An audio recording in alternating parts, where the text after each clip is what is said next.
नमस्ते। आज हम आपसे साझा करेंगे यह बहुत ही महत्वपूर्ण मात्र एक आसन। यह इतना गुणकारी आसन है शरीर के लिए। सिर्फ आपको एक आसन करना है, आपकी बैठने की स्थिति को ध्यान में रखना है।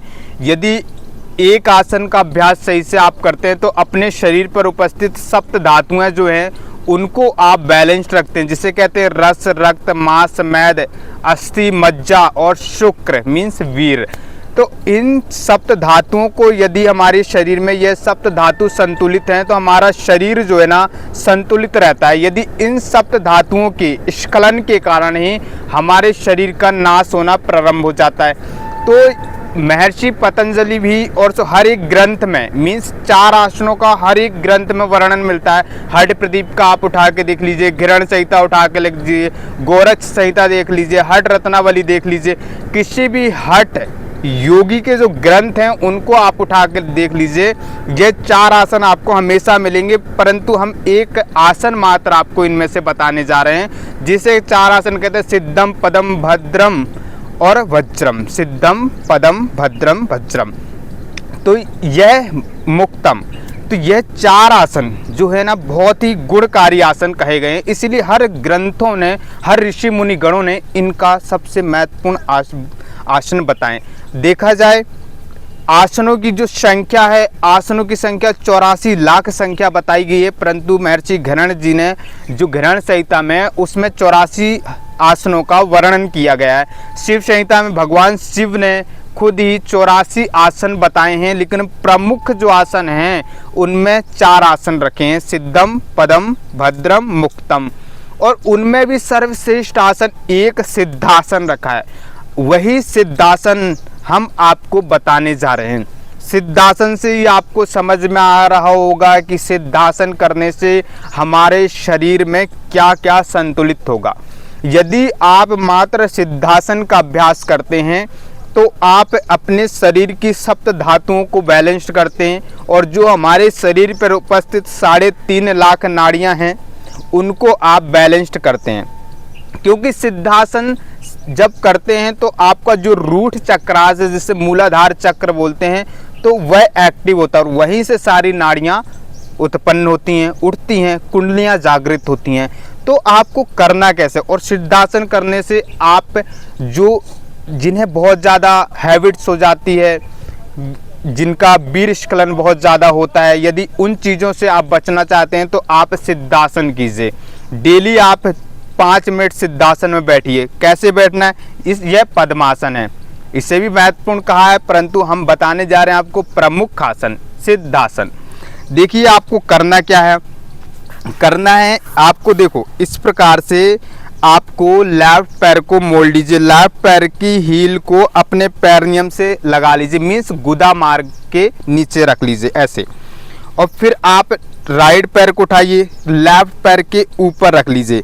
ये आपके शिशन के ऊपर जहाँ मैड्र होता है वहाँ पर आएगा, जिसे स्वादिष्ठान चक्र बोलते हैं।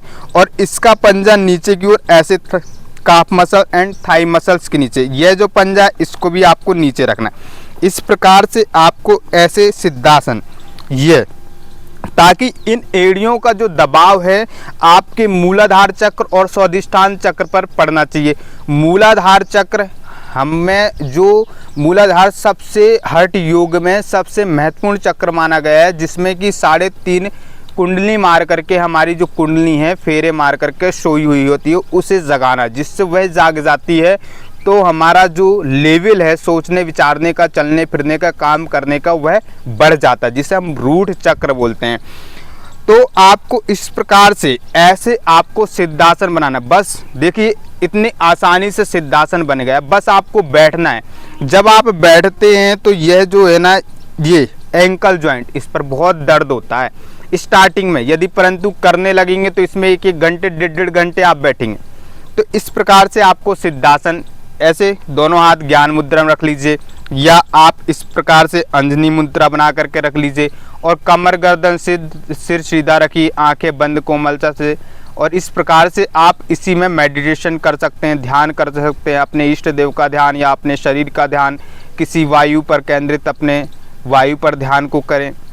केंद्रित कर लें। इस प्रकार से आपको 5 मिनट आपको सिद्धासन का अभ्यास करना है। देखिए, सिद्धासन करने से ऐसा नहीं है कि आप सोचें कि हम अपने पुत्र को दे देंगे तो वह ब्रह्मचारी बन जाएगा, सन्यासी बन जाएगा, वह बाबा बन जाएगा, बैरागी बन जाएगा, वह योग करेगा तो ऐसा हो जाएगा, वैसा हो जाएगा। यह धारणाएं बहुत ज़्यादा हम बना लेते हैं कि यदि हम अपने बच्चों को अच्छे ग्रंथ शास्त्र पढ़ाते हैं तो उन बच्चों में वैराग्य की भावना उत्पन्न होगी, लेकिन ऐसा कुछ नहीं होता है।